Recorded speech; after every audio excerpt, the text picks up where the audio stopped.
Hello students, this class is for class 12 and we are discussing chemical kinetics. So today's class we are starting from the half-life of a zero order reaction. So far we have obtained what is the integrated rate law of a zero order reaction, this one. We have obtained by integration by studying a zero order reaction like A to P, and today we will found what is the half-life of zero order reaction. Half-life means suppose the initial concentration of X was A, and after certain time, after time t half, the concentration becomes half, that is X by 2.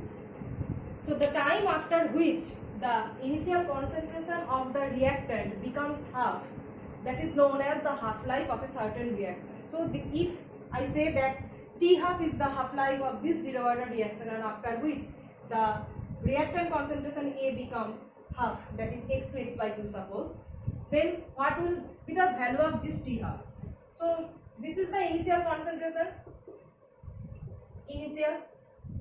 and this is the concentration after certain time. So if I say after t half, half-life, this concentration becomes half of that is after t half, this A equal to actually A0, this A equal to actually A0 by 2.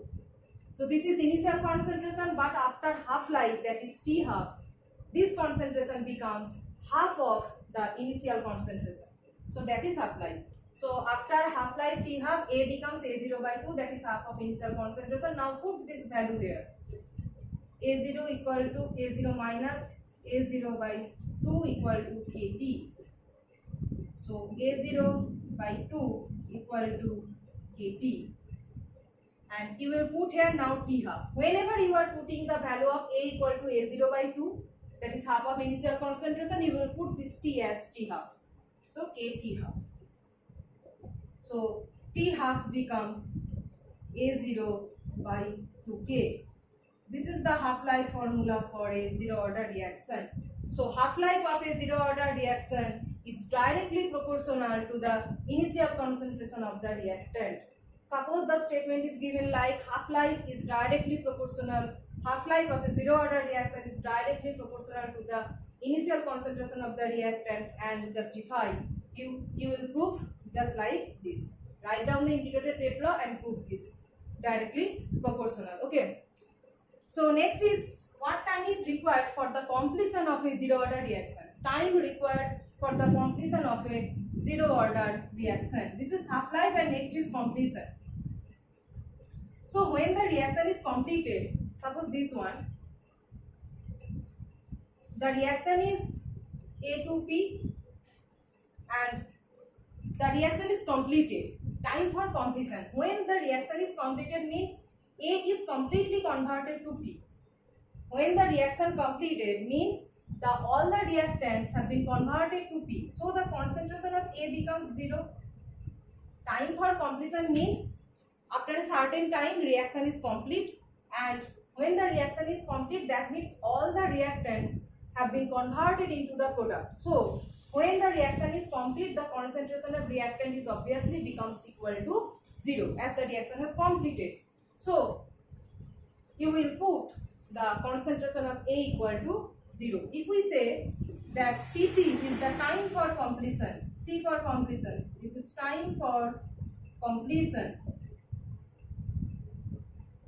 So whenever T equal to Tc, then concentration of reactant is equal to 0, that is this one is 0.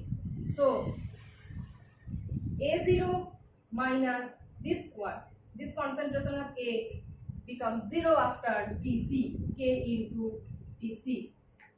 So here we are getting K into Tc equal to A0, Tc equal to A0 by K. This one.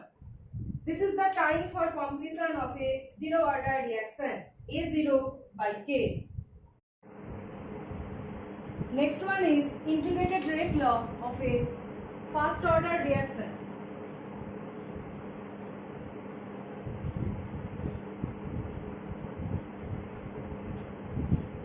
Rate law of first order reaction.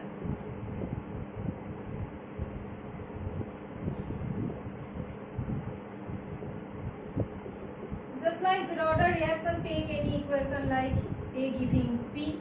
This is a first order reaction, and for rate we will write here rate constant K and concentration of A. For zero order reaction you have retained the power 0, and for first order reaction the power will be retained as 1. So for zero order reaction the power for reactant concentration will be 0, and for first order reaction it will be 1. So it is K into concentration of K, rate equal to. For zero order reaction we have seen that the rate is independent of the concentration of reactant as the power is 0.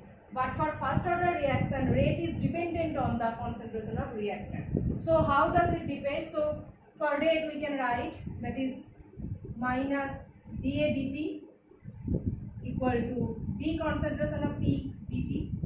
As you know, with respect to product positive sign, with respect to reactant negative sign. So is equal to K concentration of A. Now take two conditions. Okay, for A to P, take two conditions. At T is equal to 0. When the reaction has just started, at T is equal to 0, concentration of A, suppose A, this I am writing as concentration. Concentration of reactant is A and concentration of P obviously is 0. Just the reaction is started. So at initial step, no product has been produced, but after certain time, that is T is equal to T time, T minute or T second, whatever you say. So product has been produced X, suppose product produced X, so this X will be deducted from the initial concentration of reactant. So X of P produced, so reactant concentration becomes A minus X, X will be deducted from this. So if we write the rate with respect to this, so what is P here? Concentration of P, this is X, and what is concentration of A here? This is A minus X, right? So dPdt, if we take the rate expression as this, dPdt equal to K into concentration of A. So P means produced product X and concentration of A means after time T it is A minus X. So we are putting this. So D of, from here we are getting D of X by dt equal to K into concentration of A minus X. This one. Dx dt equal to K into A minus X. Concentration of A means A minus X. Now,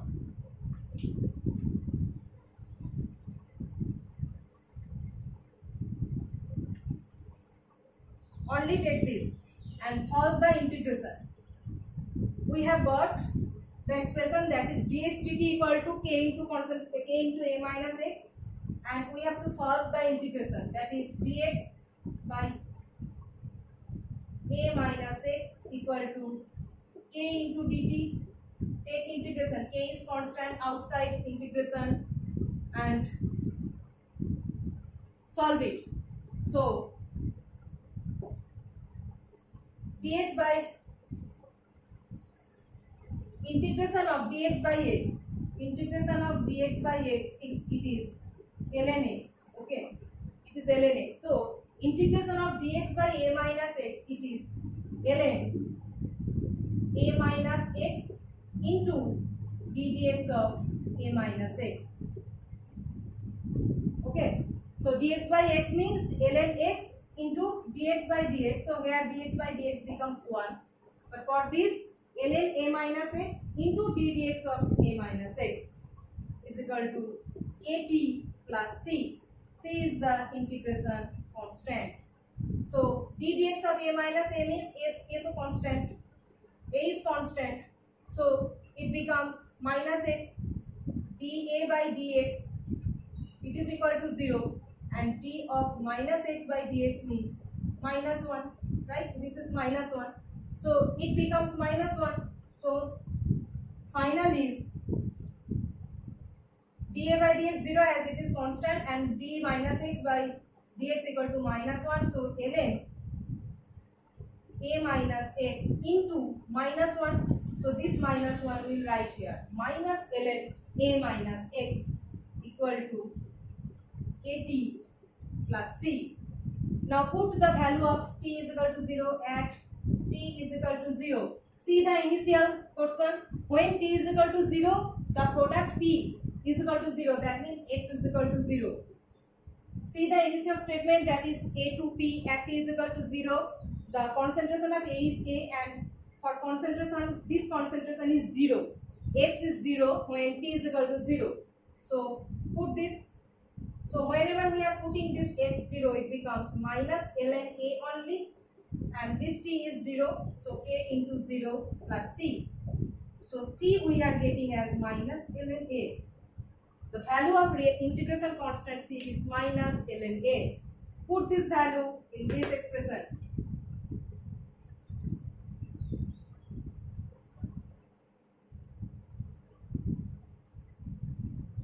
This one we have got ln A minus x. This one ln A minus x is equal to kt plus c, and put this value of c here. So write minus ln A minus x equal to kt, and the value of c, integration constant, we have got minus ln A. So ln A, put this ln inside, ln A minus ln A minus x equal to kt.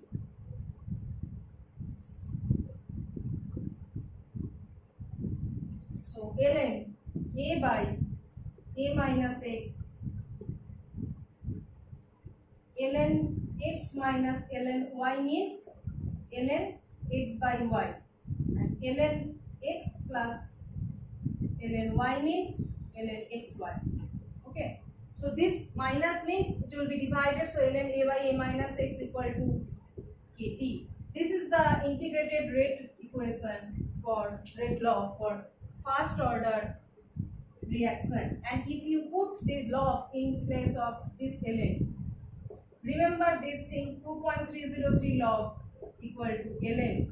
So if you put ln log in place of ln, so 2.303 log put here, log A by A minus x equal to kt. Okay, you can put this as log A by A minus x is equal to k by 2.3033. That is log A by A minus x is equal to k by 2.303 into t, like this. This is the integrated rate law for a first order reaction. So in the next class we will start from the half type of first order reaction.